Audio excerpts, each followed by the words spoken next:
Bismillahirrahmanirrahim.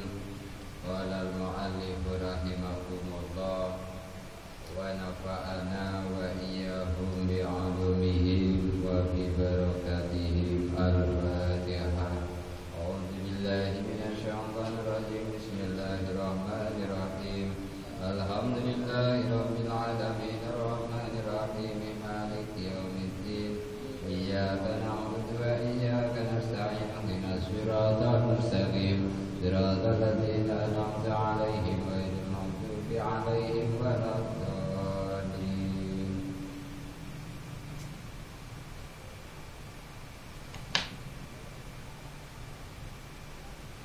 Bismillahirrahmanirrahim.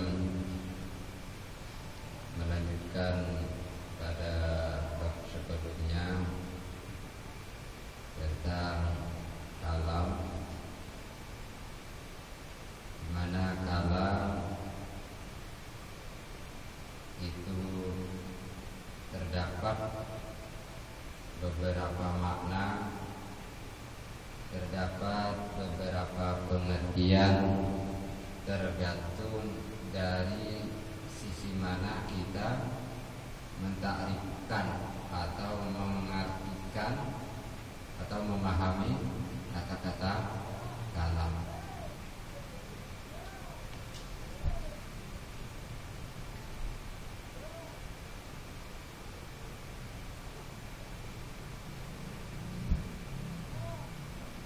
Karena kalam sendiri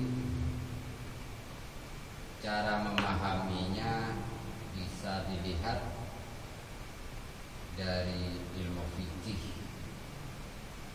Kalam bisa dilihat dari ilmu tauhid.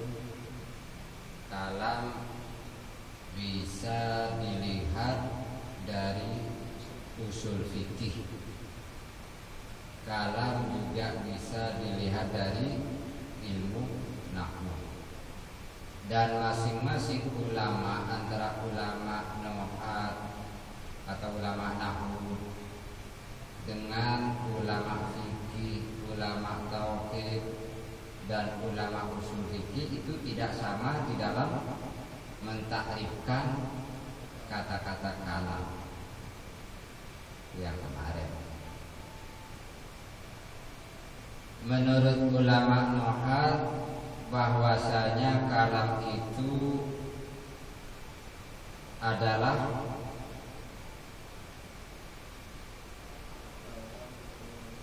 huwa al-lafzu al-murakkabu al-mufidu bil wad'i. Menurut istilahnya, menurut bahasa, setiap sesuatu yang memberikan faedah, setiap hal yang memberikan pemahaman, kullu ma afada, setiap sesuatu yang memberikan pengertian itu dikatakan kalam. Dipijak dari segi lugatnya ulama. Lalu kalam itu sendiri menurut istilah ulama nuhat adalah al-lafzu al-murakkabu al-mufidu bil wad'i. Lafaz murakkab mufid wada'. Apa yang dimaksud dengan lafaz murakkab mufid dan wada'?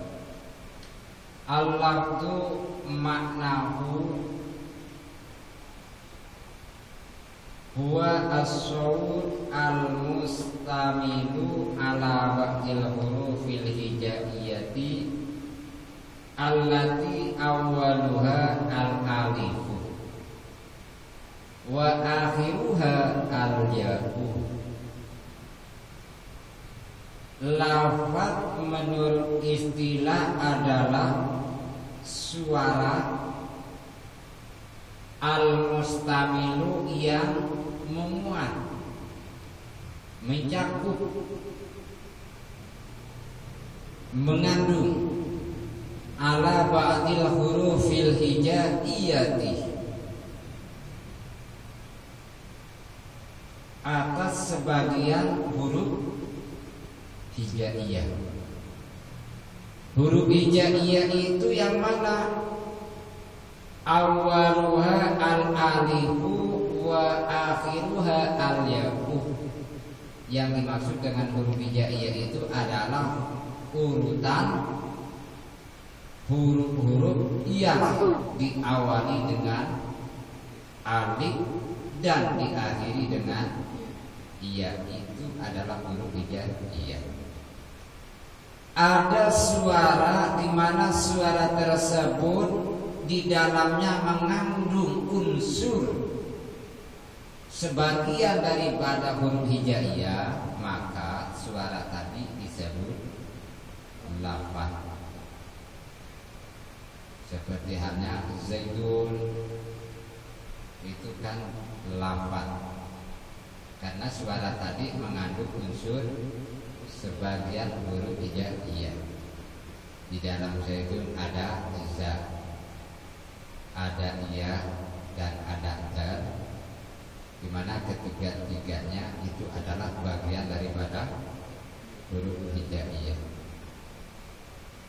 Karena yang dimaksud dengan lafaz itu adalah suara yang di dalamnya mengandung unsur huruf hijaiyah, maka jika terdapat suara yang tidak ada huruf hijaiyah di dalamnya, maka suara tadi tidak disebut dengan lafaz.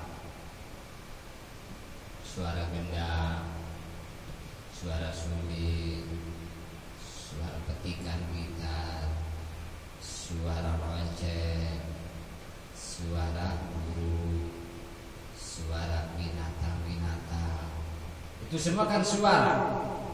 Tetapi itu suara tidak ada kaitannya dengan huruf hijaiyah. Nah, kemudian ada sebagian kecil suara binatang, assalamualaikum, assalamualaikum, itu benar. Itu adalah saut yang umumnya dimiliki oleh manusia. Karena lafaz itu sendiri adalah suara yang terbatas. Terbatasnya adalah terbatas dari huruf hijaiyah. Al-murakkabu yang kedua, kalam menurut istilah nuhat itu harus berbentuk murakkab. Ai min kalimataini fa'aksar. Kalimat yang tersusun tadi minimal ada dua kalimat atau lebih. Tetapi murakkabnya di sini, susunan di sini yang dimaksud adalah susunan yang isnadi, susunan yang terdiri dari musnad dan musnad ilaih. Tidak semua susunan itu masuk kategori murakkab, karena murakkab itu sendiri harus berbentuk susunan atau tarkib isnadi. Tarkib isnadi itu adalah susunan yang terdiri dari musnad dan musnad ilaih. Susunan musnad dan musnad ilaih itu contohnya seperti apa? Fi'il dan fa'il, itu tarkib isnadi namanya. Sebuah susunan yang mengandung pemahaman, itu isnad. Di dalamnya ada musnad dan musnad ilaih. Mubtada khabar, susunan isnadi. Fi'il dan naibul fa'il, susunan isnadi, tarkib isnadi. Karena isimnya dan khabarnya, susunan isnadi. Inna isimnya dan khabarnya sudah menjadi tarkib isnadi. Kemudian ada susunan tetapi gak masuk kategori susunan isnadi. Artinya belum mengandung musnad dan musnad ilaih. Contohnya apa? Tarkib idhofi, sebuah susunan yang terdapat di dalam modhof dan modhof ilaih itu belum masuk kategori murokkab. Padahal udah dua kata. Gulamu Zaidin. Di situ kan ada gulam dan ada Zaidin. Nah, itu namanya tarkib idhofi, modhof dan modhof ilaih. Nah, susunan modhof dan modhof ilaih itu belum masuk kategori murokkab karena masih dianggap satu kata. Gulamu Zaid, Kitabu Zaidin, bukunya Zaid. Bukunya, kata-kata buku Zaid itu masih satu kata. Isnadi belum dikatakan murokkab. Sedangkan murokkab itu minimal dua kata yang sudah berbentuk isnadi, susunan musnad dan musnad ilaih. Wal masji, tarkib masji juga belum bisa masuk murokkab. Labakah wa tawsifi, susunan yang di dalamnya itu mengandung unsur sifat dan mausuf dan man'ut, belum masuk kategori murokkab. Rajulun karimun, nah itu belum bisa dikatakan murokkab. Pada dua kata, iya, karena di situ adalah susunan wasfi, tarkib wasfi, suatu susunan yang di dalamnya mengandung atau terdiri dari sifat dan mausuf. Itu dikatakan satu kata, masih belum murokkab. Rajulun karimun laqaituhu, nah baru dikatakan tarkib isnadi. Atau tarkib adadi, susunan yang terdapat di dalam bilangan 11 sampai 19. Khamsata asyara, khamsata dan asyara itu sudah dua kata. Ya, kata yang pertama khamsata, yang kedua asyara, itu namanya tarkib adadi, susunan bilangan. Dan yang sedemikian itu belum bisa dimasukkan ke dalam kata murokkab.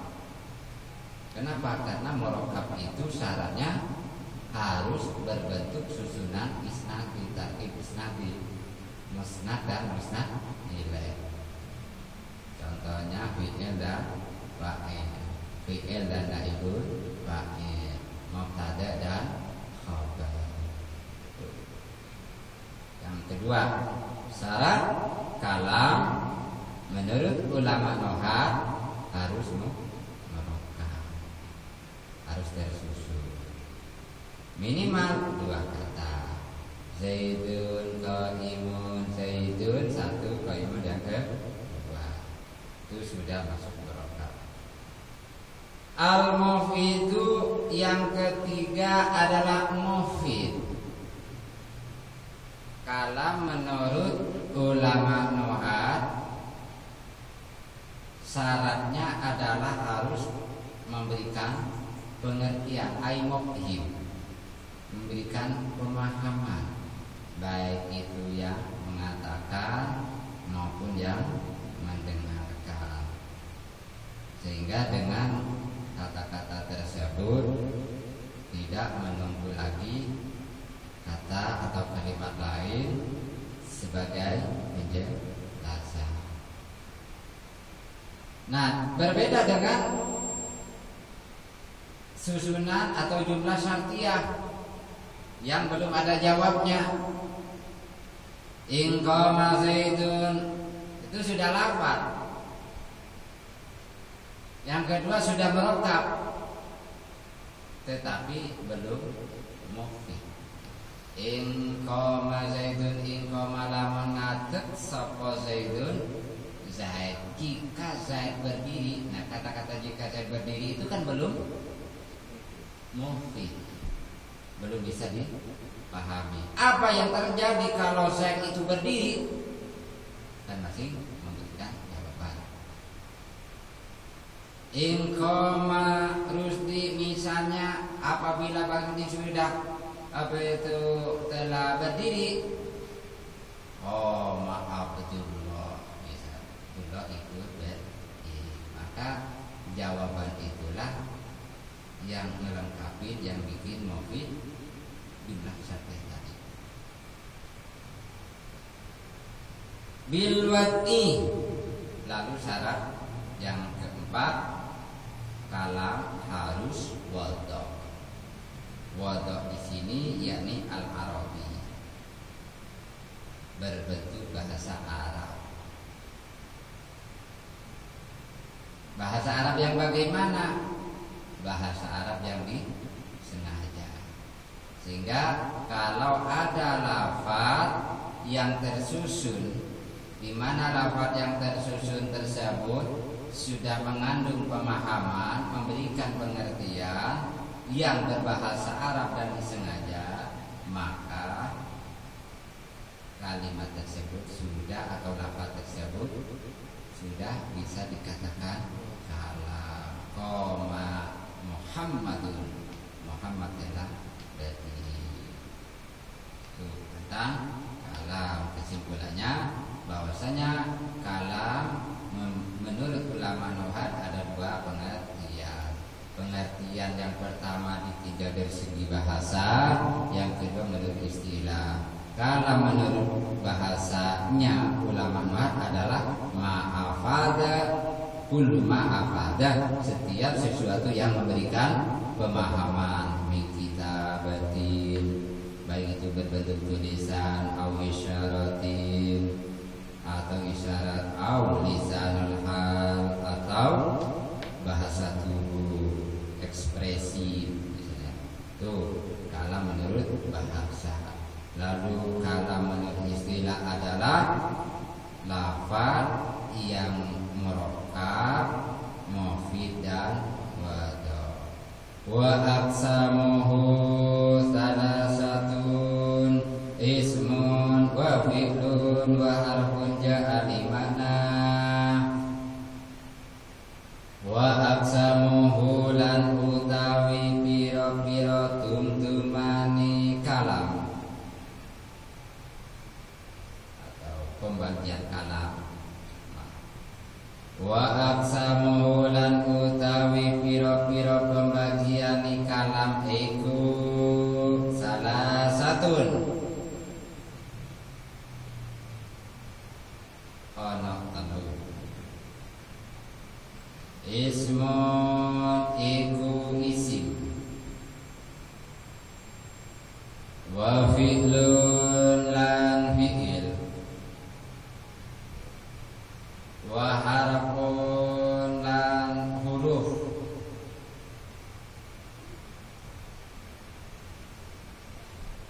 ja'a kang tumeka apa huruf, limana marang makna. Wa aqsamuhu lan utawi pira-pira pembagian kalam iku salah satun ana telu. Ismun siji iku isim, wa fi'lun lan fi'il, wa harfun lan huruf, ja'a kang tumeka apa huruf, limakna marang makna.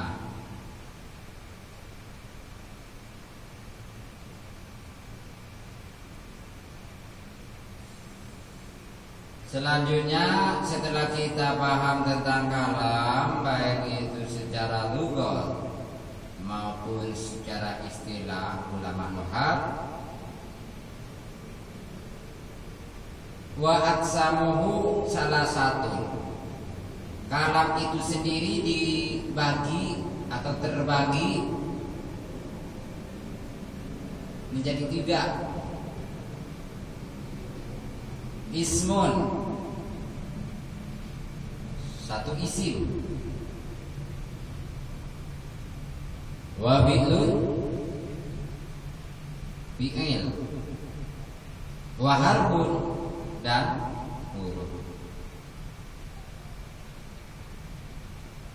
Yang pertama bagian dari kalam adalah isim. Apa sih yang dinamakan isim?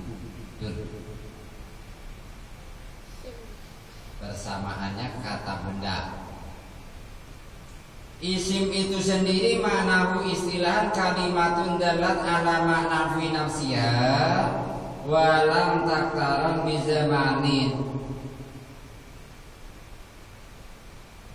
Isim itu ialah kalimat yang memberikan makna terhadap diri sendiri dan tidak ada kaitannya dengan waktu.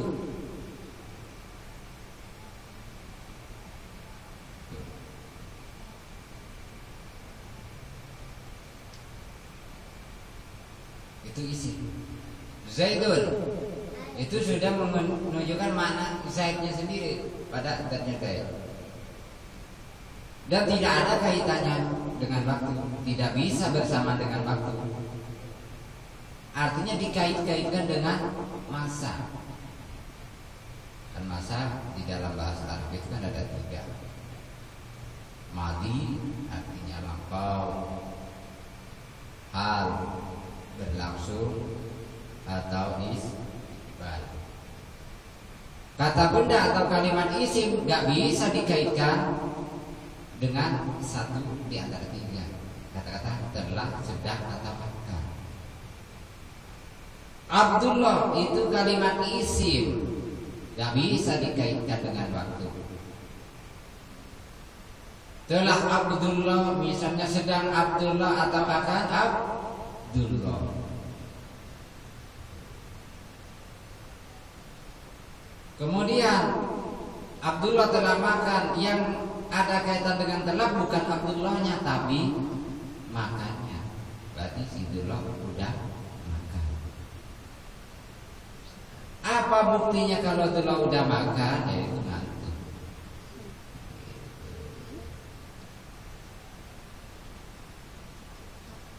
Wa hukmuhu al-i'rab. Hukumnya isim itu yang asal adalah i'rab, artinya berubah. Bisa berubah-ubah.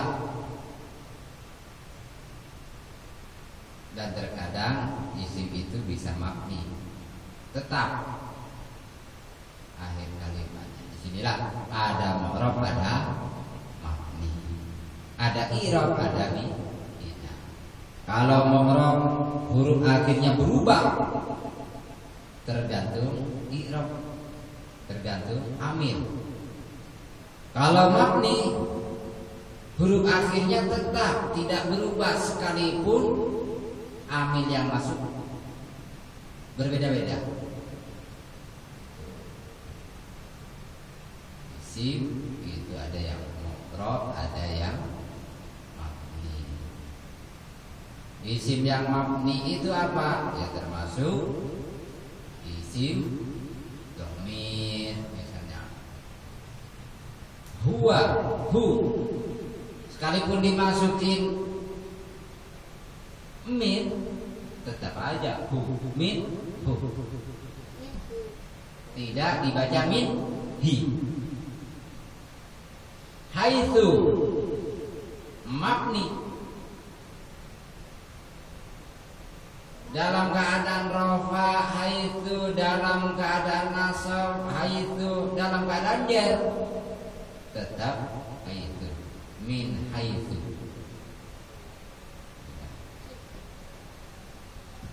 Itu namanya mabni. Kalau yang bisa berubah namanya mu'rab. Itu namanya mu'rab. Kenapa? Karena rawanya Zaid, nasabnya Zaidan, ajarnya Zaid. karena bisa berubah huruf akhirnya, harokatnya maksudnya, maka isim tersebut dikatakan mufrad.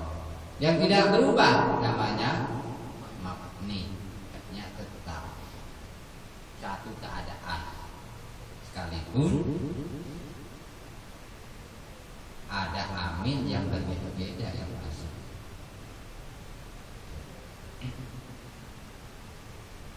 Ittaqillaha haitsu ma kunta, itu kan nasab, tapi tetap haitsu. Kenapa? Karena haitsu mabni. Mabni itu ada yang mabni dhamma, ada yang mabni fathah, ada yang mabni kasrah, ada yang mabni sukun.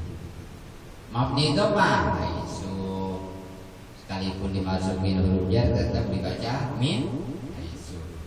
Aina mabni fathah, sehingga sekalipun dimasukin huruf jar tidak lantas dikasrahkan min aini, tapi tetap min aina.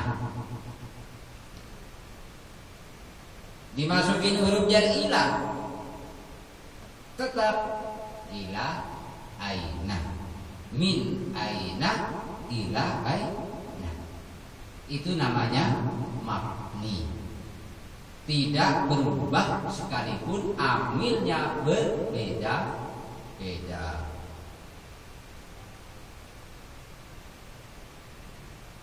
Fi'lun, bagian kedua dari kalam adalah fi'il. Apa sih fi'il? Maknahu lughatan al-hudus, hadas, kejadian. Fi'il secara lughat adalah kejadian. Abdullah makan berarti terjadi pemakanan. Asal jangan Abdullah mati, terjadi peristiwa apa? Kematian. Kalau Abdullah ngaji, tahu-tahu nggak apa dipanggil, nggak dengar, diunjukin nggak ngeliat, itu apa namanya? Tidur. Tidurnya dulu, maka itu terjadilah suatu peristiwa. Apa peristiwanya? Ketiduran. Disitulah bahasa Arab namanya. Banyak bahasa, bisa meliuk ke sana kemari. Fi'il itu sendiri adalah kalimat yang menunjukkan makna terhadap diri sendiri dan harus bersamaan dengan salah satu zaman yang tiga. Kalau enggak lapang berlangsung, pasti yang akan datang. Kata-kata menulis itu pasti sedang menuliskan atau akan menulis. Sedangkan yang ketiga, kalam itu adalah huruf. Pembagian kalam yang ketiga adalah huruf. Tapi huruf yang dimaksud adalah huruf yang jadi di makna, huruf yang memiliki makna, bukan huruf mabani, bukan huruf yang bina, bukan huruf yang mabni. Huruf yang bermakna itu apa? Seperti min. Min dalam huruf jar itu kan punya makna. Apa maknanya? Yaitu misalnya bayanul jinsi, ibtida, memulai. Kan min ibtida itu ada dua, min ibtida makani dan min ibtida zaman. Min huruf jar yang berfungsi ibtida itu ada dua, makani dan zamani. Permulaan tempat dan permulaan waktu. Misalnya jitu atau dhahabtu,